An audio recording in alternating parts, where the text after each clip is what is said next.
પંચોતેરમાં one મહોત્સવની ઉજવણી અંતર્ગત ઓગસ્ટમાં વાઘોડિયા રોડ પર સુખધામ રેસીડેન્સી પાછળના પાલિકાના પ્લોટમાં વન વિભાગે બનાવેલા ફોરેસ્ટ ગાર્ડનનું લોકાર્પણ કરવામાં આવ્યું હતું. જો કે યોગ્ય સાર સંભાળના અભાવે ગાર્ડનની સ્થિતિ દયનીય બની છે.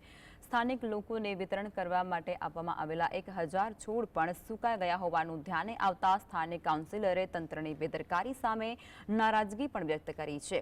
વાઘોડિયા રોડ પર આવેલી સુખધામ રેસીડેન્સી પાછળના પ્લોટમાં 75માં વન મહોત્સવની ઉજવણી અંતર્ગત વન વિભાગે પ્લાન્ટેશન કરવાનું નક્કી કર્યું હતું, જેમાં વન વિભાગે 1000 રોપા પણ વાવ્યા હતા. સતત 3 મહિનાના વધુ વરસાદના કારણે વડોદરાવાસીઓ પણ જાણે છે કે ખૂબ ફ્લડની સિચ્યુએશન હતી અને પાણી સતત 3 મહિનાથી સુધી પ્લોટની અંદર ભરાયેલા રહ્યા હતા. એના કારણે કેટલાક રોપાઓ ત્યાં સુકાયા હશે કદાચ, અને જે વન વિભાગે જે વાવેતર કરાય એ પણ અત્યારે બહુ સારી હાલતમાં છે.